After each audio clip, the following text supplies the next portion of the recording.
Welcome to the She Can Show, where I bring on special guests that help us to shift, heal, and expand. And when we talk about their journey and how you can also be part of their inner circle by joining them on their own journey to help expand your business as well. This is a show where we say labels are for jars and not for people. So if you have any limits, if you have any vows and contracts about things, this is about listening to this story, listening to our guests and being completely open to changing that. It's about shifting, healing and expanding. And today is no different because I've got Barbara as a guest today who's going to talk about her journey and her business as a virtual assistant. So welcome, Barbara. Please introduce yourself. Hi, Ruth, and thank you for having me today. Well, like you said, I'm a virtual assistant. I was in corporate for many years, all my life, actually, working in different organizations and also different departments. And yeah, after a really health struggle, I decided to make the shift and start my own business. I wanted the flexibility and I wanted to be more a mom, like be more mom. So yeah, that's part of my story. Yeah. Awesome. So I guess when you started to shift your own, I guess, trajectory where you wanted to be, you decided corporate wasn't for you. It was because of the health scare. Was it quite a big scare then? It was. It started like a lot of anxiety. I never experienced that before. And then I started having panic attacks. And I realized my panic attacks were very related with stress, but mostly of, that inner struggle of, I would like to be more with my home with my kids, but I have this job, and all those things. So I decided to take a little break and be a mom 100%. But when you're home, you're also like, I also miss, the action of having something else and being a mom. So I came back to corporate and I got into a huge depression. It was very dark, it was very difficult. And I think it was also very eye-opening to realize that actually there's also something called online world, and you can actually have the flexibility to be your own boss and also be a mom. So why don't you try it? And yeah, I decided to give it a try, and I've been loving it. Yeah. Fantastic. Sounds like it was such a great decision for you, and having that work-life balance. I think sometimes we've got that. We believe we can have that when we're working in a 9 to 5, and sometimes it is possible. But we have to create our own paths and make sure that we're doing things that are in alignment. And it sounds like your body spoke to you to such an extent that you was like, I'm listening, and you trusted your gut, which is amazing. Amazing story, because I think many women can definitely relate to that. They have their businesses at the moment, perhaps, and this is where your VA business is so important, because we can get stuck in that 9 to 5 in our own businesses, right? Yeah, for sure. Like I see it every day. Entrepreneurs that go around like headless chickens, doing all the things. And I understand why it can be difficult. There's two factors there. One is this is my baby. How am I gonna bring somebody into my baby? And as a mom, I get that. Like the first time I put my daughter into daycare, I cried the whole day until I pick her up, because you don't trust people with things you do. You're just so because you think you know what you're doing. So how can the other person know what she's doing in my business? Which is completely natural, and it's a very natural fear. And the other thing is the financial. Like, am I really ready financially to bring somebody into my business? Because mentally, maybe I'm there, like, yes, I need the help, but can I really do it? And this is what I want to share now. Sometimes you don't really need to use a huge investment, like $1,000. Sometimes you just, with 2 hours, you outsource. 2 hours a week, that can be huge for you. So you don't really need to think like, I need to outsource 30 hours. No. 2 hours. That can be amazing for you and for your business. Imagine what 2 hours could bring somebody in terms of, peace of mind, clarity, putting self-care in there, doing stuff that's in their zone of genius, right? Because I know that's what you want people to have. You want them to have their zone of genius, to own it and not have to do things that, I guess, lower their energy around work. Because that's what when you're doing your 9 to 5, sometimes you feel like that you're not necessarily using your genius. And so a VA, and if you're not sure what a VA is, we're going to delve into that, because I think some people have this misconception, and I totally get when you resonate about the baby thing, like leaving your baby with the babysitter for the first time or the nursery. I totally got that. But my mindset was like, now it was done, I kind of trusted them. I was like, yes, I'm free. And now I'm guessing that's what you want for your clients as well, right? You want that freedom for them. Exactly, and you, like you said, there's different types of VAs. So some of them, they can be like the babysitter, like you give them the whole permission to take care of your baby. Some others are more like project based, like maybe they just take care of your Instagram, social media, or they just take care of your client experience, or they just take care of your customer service. So it all depends on what you need as a business owner, and why is those tasks, they're taking you way too much time, Like I specialize in client experience because I work a lot with one-on-one coaches that have one-on-one clients. So they do this repetitive task all the time, like send a contract, send a questionnaire, send an invoice. And those tasks, they can actually be automated. So this is why I specialize on helping you automate your whole process. So it all depends of why you're using most of your time outside your zone of genius. And this is where you need to start thinking, how can I either automate or outsource? And automation is a godsend, I tell you, because I've used it in my business, and sometimes people have this perception that it's not personable, but what it brings is organization, right? Exactly. And you can do it as personalized as you want, because remember that at the end of the day, you are the one sending those canned emails, or you are the one sending that proposal. So it's your language in the document.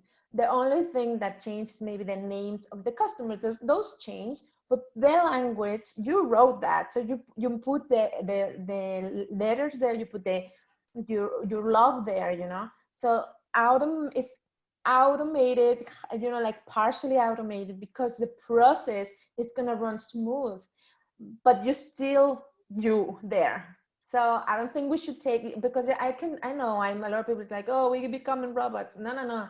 We're just making our life easier. Exactly. And I think that's part of the a limit belief about control, that, oh, I'm going to lose that personable touch. But what you're going to gain is actually, you're gaining personal touch, because you're showing them exactly how you run your business, that it's not disorganized, that you're not all over the place, that you're not going to send that email and it takes 2 days and they've then found somebody else. People have lost business because they've taken so long to get back to people. Exactly. So it just makes sense to use your services. And I love the client experience element as well, because I think sometimes we think that once we got them in our hooks, they're paid, they're ours forever. But we want to build upon that. We want to offer them more services and solutions. So how important is the client experience? Oh, it's so important. It's like when you go, let's just make a little metaphor, a little example. When you're in a shop, and like maybe clothes shop, and imagine you come inside, and then the woman behind the cash machine, she doesn't say hi, she doesn't ask you if you need help. You just go around and you love the clothes, you're loving the shoes, but she's just there, maybe filling the nails or like talking to the colleague. Even though you love what they have, you're probably gonna be very disappointed. You're gonna be like, you know what, I'll find another place, because you didn't feel welcome. And that's exactly what your client experience is. It's like you need to feel, your clients need to feel so welcome and cared for the very first, it's actually from the moment they book a call with you. Like that's the first touch point. So since that very, very beginning, they need to feel like you were like, yes, you come into my call. Thank you. I'm feeling very honored. I'm feeling very grateful for having you here. Because at the end of the day, they can choose many, many, many other people doing, you're not unique. You're not doing just one thing unless you have a super, super important, service. I don't know. But if you're like the rest of us, there's other people doing what we do. But if you make them feel so special, they're gonna be like, yes, that was the right choice. Yes, she really knows what she's doing, and she really has been amazing, not just because of her service, but also because of the treatment she's giving me. Absolutely. And I've had that experience before where the coach or the healer or whoever I was trying to buy from has this amazing social media presence. They're all warm and friendly. And then when I get to the onboarding process as a client, I feel like, what have I done? I get buyer's remorse. I'm literally like, and when I'm actually in the program, I'm actually like, this isn't for me. And I feel like I've spent money on something that wasn't, because it seemed like the shiny syndrome was done from the front end, but it wasn't thought of at the back end. And the back end is where you're supposed to be nurturing and helping those people move forward. So that client experience is so important. And if I went to a shop and they was ignoring me, I'd be like, I'm out, peace. So yeah. Or if it's a hot mess, because I'm not gonna say the name of the boutique because it's very international, but there's one here in the place I live, and every time I come inside, it was a hot mess, like clothes everywhere, shoes, like it was just so unnerving to be there and so stressful, like you can't even find your size, like things just went completely, yeah. And the same happens with your client experience. If you don't have your things organized, your clients are gonna feel like I felt in that store, like you don't know what you're doing. If you're asking me 100 times for the same form, if you're asking so many times for feedback, if you're giving me 100,000 reminders even though I already paid, you're like, oh, I forgot you paid, sorry. That's gonna be so bad for your image, and for you also, you're gonna feel so bad. You're gonna be like, I don't have my shit together, like I really need to get this organized. You're gonna feel very unprofessional, you're gonna feel stressed all the time, you're gonna have this feeling, like, oh, have I forgot, have I sent you? So spare the stress, spare that, and organize. so true. And another thing that kind of grind my gears when you were saying that is when you actually opted into someone's program, and because they're taking you out of their email, you're getting the same reminders to join their program, even though you're opted in. Now, if you're doing automation by yourself, I've seen 7-figure owners still do this. That's a no-no. That's just so irritating. And I think if you have access to a professional, 2 hours to sort that out, do it, because that is experience-wise, it's like, so what? All of that was so automated that you don't even realize it in your program, and it's just annoying. And so I think the VA element of it, having somebody who's not within the business, looking outside in, can totally change how you operate. Exactly. It's like a mystery shopper, those mystery that they go to boutiques checking. That's what your VA should be for you. It should be your mystery shopper, giving you that information that clients have, that they gossip behind your back, so you can be a better entrepreneur and give much better service. Completely. So in terms of your client experience projects and stuff, how long do you normally work with clients for? What's the sort of process?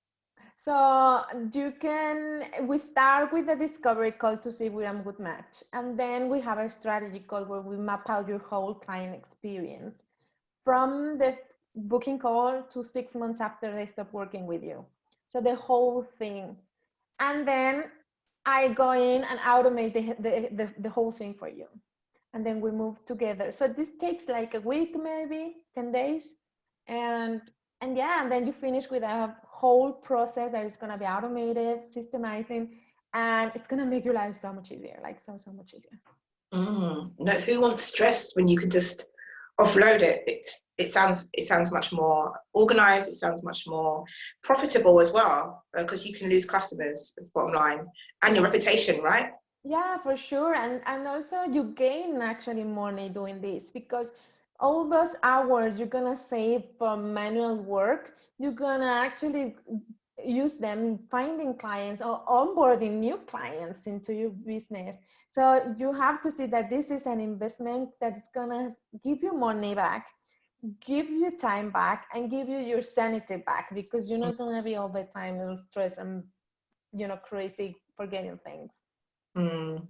That sounds great. Sounds amazing. So how can people move forward with you? Have you got an offer at the moment? Yeah, so I always have my Dubsado set up. That is the CRM I use with my clients, and I can automate your whole process with it. And you start by booking a discovery call with me, and then we can get to know each other and see if we are matching heaven and go from there. Awesome. I'm going to post a link just below this podcast or video so that you can click to book that discovery call and find out where you can increase your, I guess, income as well, and time and energy, and get your sanity back, and just have that less of a 9-to-5 feel for your business. Because I'm guessing when a person has that, they don't have to work the 9-to-5. They can work 2 or 3 days a week, and it's all good, right? Exactly. Yeah, you can actually work like 20 hours a day, which is amazing. And you can have some evenings, because I know that maybe a lot of people do morning clients work and then evening admin work. So imagine if you actually don't do this evening admin work, because you already have the system that does it for you. So you can actually chill, take a glass of wine, see a movie. Yes, to all of that. So it makes sense, right? And so the link's going to be below. Thank you so much, Barbara, for sharing your wisdom nuggets and how more women can kind of shift into more calmful and peaceful business that's not constantly taking away their time, taking away their energy, and giving back time to their family members. Do you know, on average, how much time a person could add to their day and take away from their having to be in their business with automation? Yeah, I know per client. So you can actually save like 2 hours per client if you automate your system, because it's more or less what it takes for you to like send a proposal, answer a proposal, start a new process. So it's around 2 hours. So if you have 10 hours a month, if you have 8 clients a month, you already saving 16 hours. So That's huge. Yeah. It's huge. Just imagine what you could do with those 16 hours. Time is something we can't get back, but money and is infinite, and it comes and goes, so it makes sense. So book your call. Thank you so much, Barbara, for joining us. I really appreciate you sharing that and how it can really transform somebody's business. Click the link below and get on that discovery call. It just makes sense. Thank you, and thank you for having me. It's been an honor being here with you today. It's been a pleasure. Thank you. Stop. Cool.